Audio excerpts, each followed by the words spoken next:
Өзүбүзгө керектүү болгон алгачкы даярдыктарды жасап алдык. Эми ошол өзүбүзгө керектүү болгон проектти чыгабыз. Учурдагы чыгылып аткан проект план же фасаддар ошол балким стандарт же болбосо ар кандай синип же башкаларга туура келбештиги мүмкүн. Чыгылып аткан план мисал катары чыйылат. Эгер кийинки жашоодо эгер силер уланта турган болсоңор, өзүңөр каалагандай бир проект чыгып атканда, ошол ГОСТ жана синиптеги нормаларга карап туруп жасайсыңар деп ойлойм. Анда эмесе баштадык. Каалаган бир үйдү чыгабыз. Узуну 7 же болбосом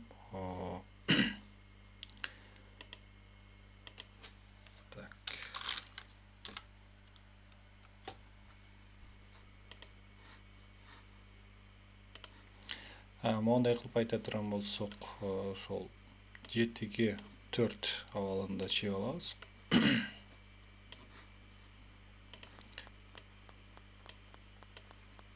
Ортодон бөлөбүз. Андан кийин бул жерге бир терезе коебуз. Бул жерге да бир терезе. Бул жакка болсо бир эшик коебуз, жана бул жакка бир эшик коебуз.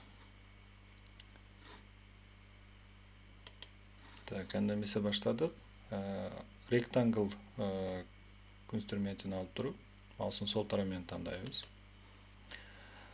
Биринчи точканы беребиз маустун сол тарабы менен. Жана dimension тандап алабыз. Бул dimension деген мааниси ошол размер менен чиймей. Маустун сол тарабын тандадык. Андан кийин ошол x координатасы боюнча, горизонтальный абал боюнча 7000 деп жазам. Узуну 7000 дедик. Ошол 7 метр. Миллиметр калганда ошо 7000 миллиметр болот. Enter. Эми болсо ошол y координатасы боюнча туурасын беребиз вертикал абалда. Андан кийин ошол акыркы жолу маустун сол тарабын басып коебуз. Өзүбүз каалаган сызыкты чыгып алдык. Өлчөп алабыз. Окей. Бул жактан аннотацияны өзгөртүп алабыз бир аз. Кодтуз.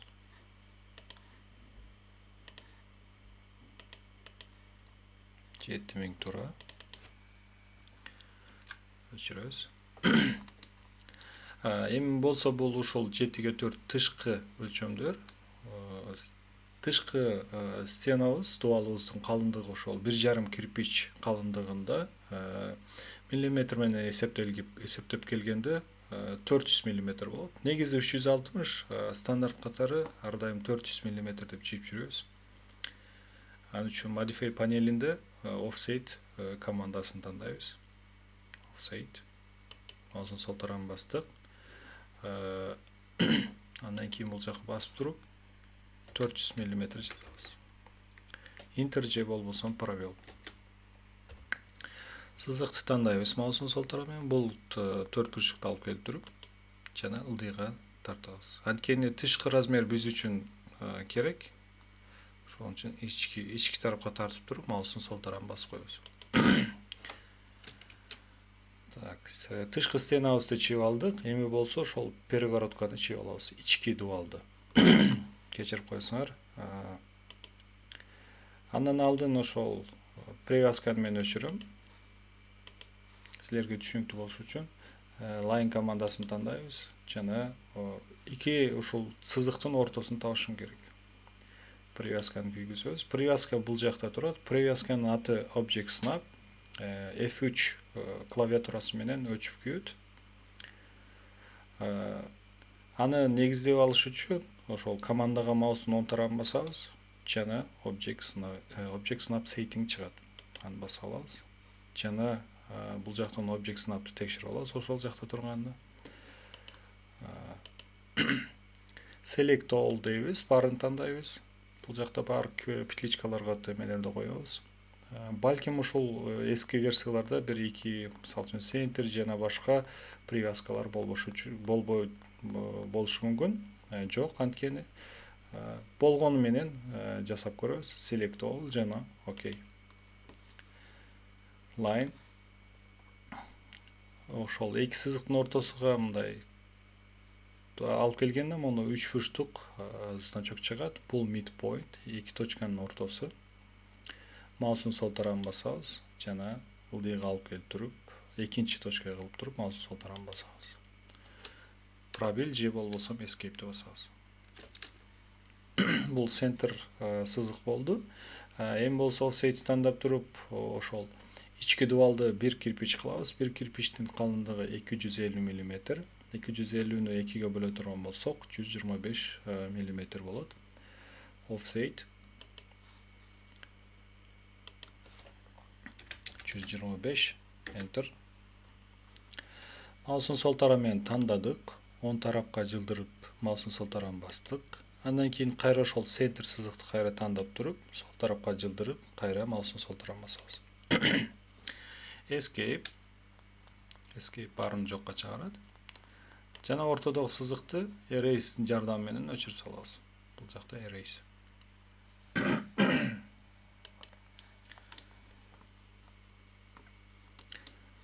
Андан кийинки кыла турган жумушубуз ушул бул стеналар бири-бирине байланыштуу болуш үчүн бул жакта сызыкты trim аркылуу өчүрүп салабыз. Trim ошол бизге бул жак керек эмес, ошон үчүн бул экөөнү тандап алам. 1, 2 жана пробел. Trim болсо ошол кесишкен сызыктарды, ошол перпендикуляр кесилген сызыктарды кесет бул жерден. Буну басам. Жана ылдыйкысын өчүрүп салабыз. Так, болду. Пробел же enterди басабыз. Так, сактап алабыз силер менен. Save. Же болбосо клавиатура аркылуу Ctrl+S'ти басабыз. Бардык ошол учурларда клавиатура аркылуу иштегенди силерге сунуш катары айтып кетем. Анткени кээ бир учурларда ошол бул жактан тандап жасалган операциялар, ошол комбинациялар кээ бир учурларда ошол иштебей калат. Мисалы үчүн тандайсыңар, бирок line командасы иштебей калат же жана башка. Ошон үчүн клавиатура аркылуу бир жолу баса турган болсоңор, ошол автоматтык түрдө уже чыгып баштайт. Так. DD деп сохранить еттим. Силер деле өзүңөр каалагандай болуп сохранить этсеңер болот. Так, дубалдарды чийип алдык. Эми болсо ошол терезенин жерлерине байкайбыз. Так. Башында айткандай бул жерге терезе чыябыз дедик. Бул жерге болсо эшик болот. Эшигибиз кандай ачылат? Солдон оңго карап, оңдон солго карап кечирип койсоңор. Бул жакта болсо тышкы дубал болот. Бул ички эшик 900 мм, бул болсо жана наружный эшик 1000 кылабыз муну. Бул жерге 1,5 метр узундугунда эң туурасында болгон терезе коебуз. Бул жакка болсо 1000 туурасында болгон терезени жасап кое алабыз.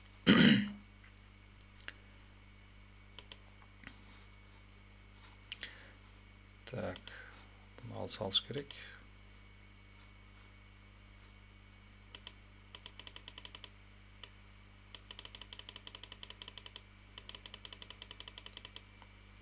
Так, алып салдык. Алгач ошол планда эшиктин көрүнүшүн чийип алабыз. Ал үчүн мага Polyline керек. Polyline командасын тандайбыз. Маустун сол тарабы менен тандадым. Биринчи точканы бастым. Мага туура 90 градуста чийиш үчүн орто модду күйгүзүп алам бул жерде. Орто мод ошол клавиатура аркылуу F8 менен F8 менен иштейт. Тандап алдым. Ылдыйга же өйдөйгө карап, мен ылдыйга тартам. 100. Ондон солго 50. Өйдөйгө карап туруп кайра 50. Солго карап туруп 25. Жана өйдөйгө карап туруп 50. пробелди басам. Аягында ошол замкнут болуш керек орус тилинде. Англис тилинде close деген кнопканы басам. Бул сызыктын башы менен аягыны бирлештирет. Close автоматтык түрдө эме кылып чогултулат. Эми шаблон катары ошол line командасы менен 900 мм чийип алабыз. Команданы тандадык. Биринчи точканы бердик. Маустун сол тарабын басып, оң тарапка жылдырып 900 басабыз. Enter. Жана кайра бир жолу Enter. Эми болсо ушул даяр болгон эшиктин рамкасын бул жакка да жылдырып алышыбыз керек. Ал үчүн биз mirror командасын колдонобуз. Ушул учурда мен ошол тандоого тиешелүү болгон системаны үйрөтүп кетейин. AutoCAD'да эки түрдүү тандоо ыкмасы бар. Ошол диагонал боюнча биринчи точканы бердик, диагонал боюнча ошол учурдагы түстөгү ошол көк түстөгү болгон тандоо түрүндө ошол туура төрт бурчтуктун ичине толугу менен кирген объект же болбосо ар кандай сызык эмне болсо ошол тандалат толугу менен. Эгер жарым кире турган болсо тандалбайт. Учурда биз ошол эшиктин рамкасы кирди жана бул жардамчы сызыктын жарымы кирди. Экинчи точканы берип көрөбүз. Көрүп турганыңардай ошол бул кирген толугу менен кирген объект тандалды, жарымы кирип турган тандалган жок. Солдон оңго карап бул ыкма диагонал боюнча. Экинчи ыкма болсо ошол туура төрт бурчтукка кичинекей жери тийсе эле болду, ошол кичинекей абалда тийсе эле болду, ошо баары тандалып баштайт. Мисал үчүн экөөнү тең толук киргизбейм. Сызык, жардам сызык бул жактан өтүп атат.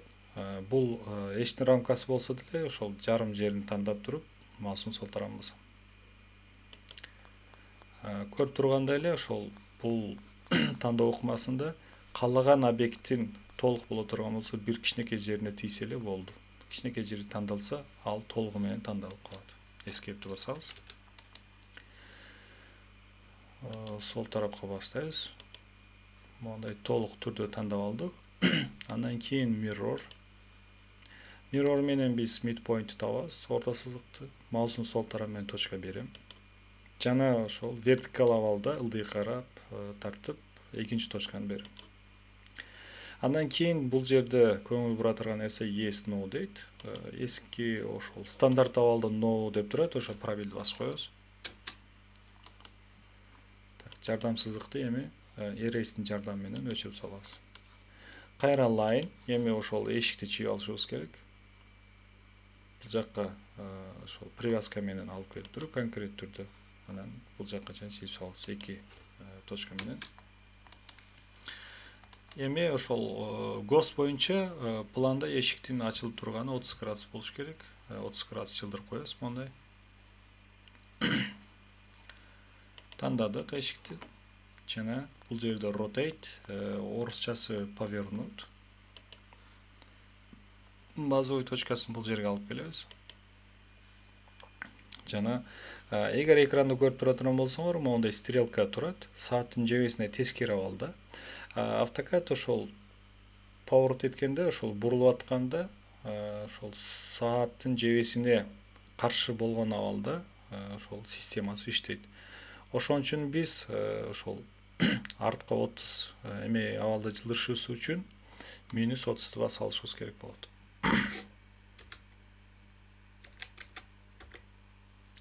Эгер мен жөн эле 30 басканда кайсы жакка кетмек эле.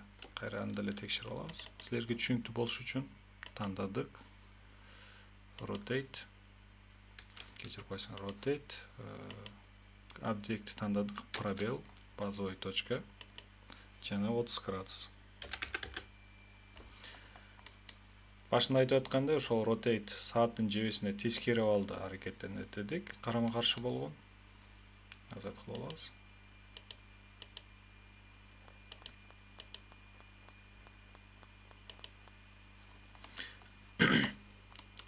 Эми болсо ошол Rotate manisi түшүнүктүү болду деп ойлойм. Базовый точка минус 30 градус кылып эшикти ачып алабыз. Эми ошол эшиктин түсүнү боеп алабыз. Жыгач абалында болгон үчүн түсүнү кантип өзгөртөбүз. Анын эки ыкмасы бар. Бирөө свойствонун күйгүзүшүбүз керек. Экинчиси болсо ошол керектүү болгон лайерга тандап алып туруп, анан өзгөртөбүз. Биздин слоюбуз бар бул жерде. Текст ошол эшикке тиешелүү болгон. Arch door. Бул жерден color деген жерге келип туруп, маустун сол тарабын басабыз. Жана моундай select color эменин түстөр чыгат. Ал жерден биз бул жерге 40 номердеги түстү тандап алабыз. Ал 40 номердеги эме азыр моундай түстө болот. Окей. Так, эми свойствону чыгарып алабыз. Свойствону чыгарып алыш үчүн, свойство палитрасын чыгарып алыш үчүн биз бул жакка басабыз. Же болбосо клавиатура аркылуу кыска командасы Ctrl 1-ди басабыз. Мен Ctrl 1-ди басам. Свойство чыкты. Свойство деле эгер алгачкы жолу колдонуп аткан болсоңор, жанагы ошол слойдун палитрасына окшоп, лайердин палитрасына окшоп туруп, ушул ыкма менен колдонуп туруп алып келип коесуңар. Азыр кайталайм мен. Бул жакка маустун стрелканы алып келип туруп, маустун оң тарабын басабыз. Жана allow docking. Андан кийин кайра басам ушул жерге. Enter left. Сол тарапка алып келем. Эгер биринчи ошол палитра моундай значок түрүндө болсо, калгандары автоматтык түрдө моундай абалда болуп баштайт. Биз качан стрелканы алып келгенде, бул автоматтык түрдө моундай ачылат. Алып салган кезде кайра жабылып калат. Ошол чиймеге ошол өзүнүн тоскоолдорун кылбастык үчүн. Так, эшиктин слойлору бар. Аны үчүн биз тандап алабыз алгач. Тандадык, свойство. Лайерден болсо ошол edge off тандайбыз. Тандадык, жана сактап коебуз. Бул эшиктин эмесине кирди, слоюна. Качан тандаганда ошол кайсы слойдо турганын бул жактан байкап турсаңар болот. Же болбосо бул жактан, свойствосунан.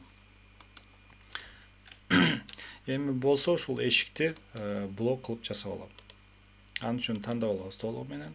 Жана блок деген жерде create деген эме бар.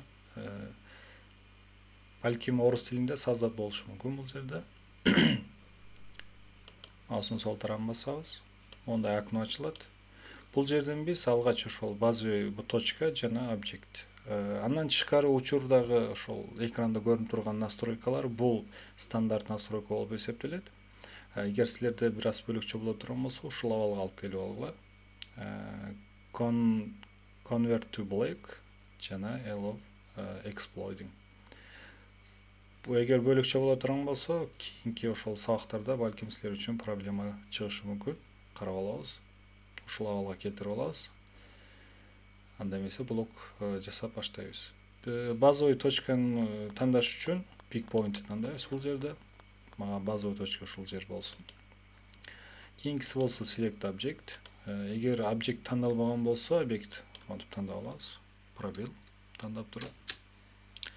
Жана блоктун атын беребиз. Блоктун атын бериш үчүн ошол div-1 жана ошол размерлерин жазып коебуз. 900 жана 2100. Бунун эмне үчүн жазып атабыз? Кээ бир проекттерде аябай көп эшик колдонулат, атайын эшиктер колдонушу мүмкүн. Эмелери, өлчөмдөрү, бийиктиктери же болбосо тууралары бөлөкчө болгон.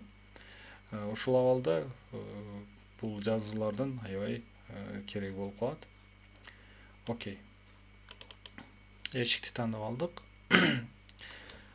Ошол бул эшиктин негизинде эми башка эшикти жасап алам, чоң эшикти. Блокту тандап туруп, маустун оң тарабын басабыз. Block edition. Анан бул эшиктин негизинде ошол жасап алыш керек. Кайра чыйбаш үчүн буну тандап алдым толугу менен. Жана Ctrl C копия кылып алабыз. Же болбосо маустун оң тарабын басып туруп, clipboard, Copy'ni basabыз. Close. Save. Так, mouse'ун оң басабыз. Clipboard. Paste. Бұл жаққа алып келіп алам. Кейінгі ешік болса, ошол бұл 900 болды. Нарқысы бұл ички дуал. Кейінгі дуалыбыз болса, ошол тышкы киришке коюла турган чоң эшик болот. Анын турасы 1000 болот. 1 метр. Move-ту тандайбыз. Жана ошол сол тарабын тандап туруп, ушул рамкасын тандап, пробелди басам. Базовый точка калган жерге. Жана орто модду күйгүзүп туруп, горизонтал абалда сол тарапка жылдырам. 100 мм. Жана пробел. Эшик темесин өчүрүп салам.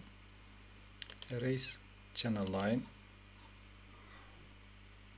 Бул жакка биринчи точка жана экинчи точка. Bunun деле ошол 30 градус абалын ачып коебуз.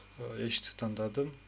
Rotate базовый точка жана минус 30.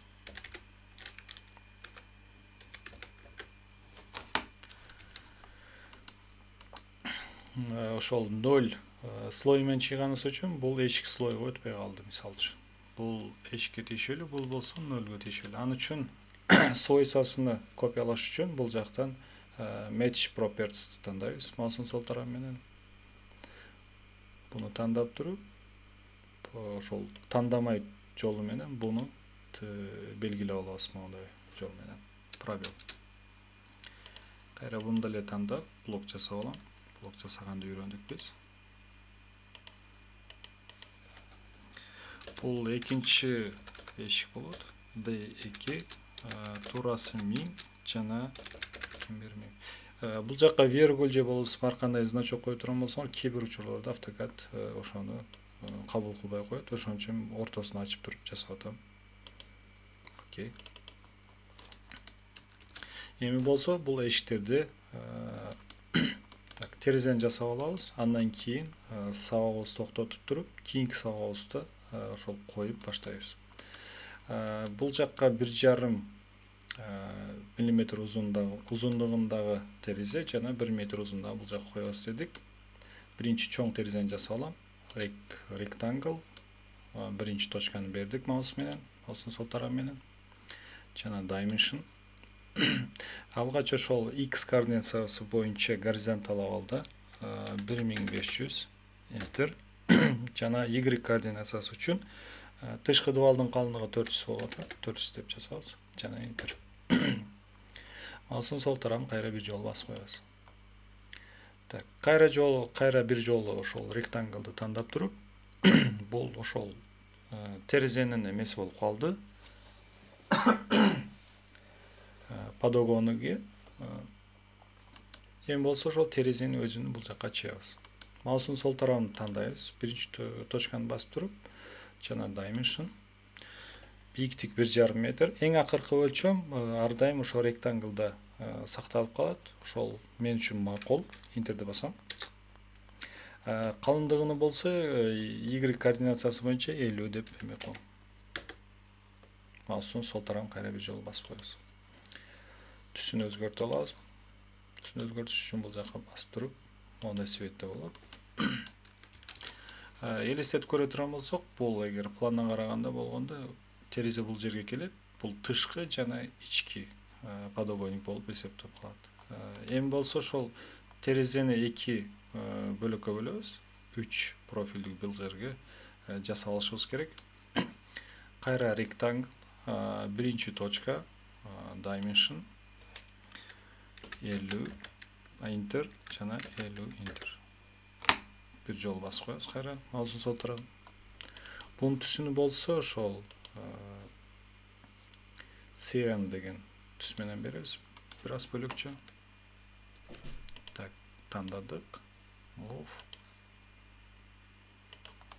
жакка алып келип коебуз.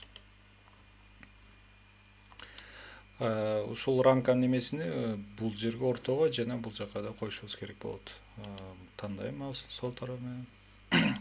Так, солдун оң ыкмасы менен тандап туруп, mirror, midpoint жана vertical y координациясы боюнча биринчи жана экинчи точканы берем. Жана enterди басып коем. Кийинкиси болсо ошол копия жолу менен ортодогуну алып келип коем. Тандадык объекти, copy жана ошол центрге туруш үчүн midpoint таап туруп, маустун сол тарабын басам жана бул жактан издейбиз midpoint. Так, жасадык. Escape же enterди басып коебуз. Escape'ти бастым мен. Так, эми болсо ошол move командасы менен ортосуна алып келип коюшубуз керек болот бул терезени. Тандадым. Move жана midpoint табабыз. Эгер мондай ортомо силерге ошо жумуштоого тоскоолдук кыла турган болсо, мондай убакытты өчүрүп койсоңор болот. Так, бул жерге алып келип койдук. Midpoint таап туруп. Так. Терезебиз даяр болуп калды. Буну копиялап алабыз ылдыйга. Копия. Объект тандадык. Пробел. Базовый точка. Маустун сол тарабы менен ылдыйга.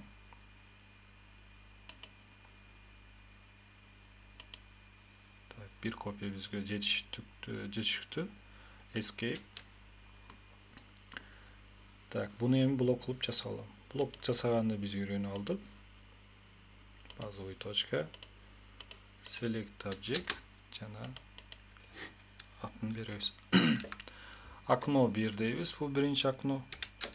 Так, 1,5га бийиктигин канча кылсак, 1,5га 1,5 кылып көрөбүз.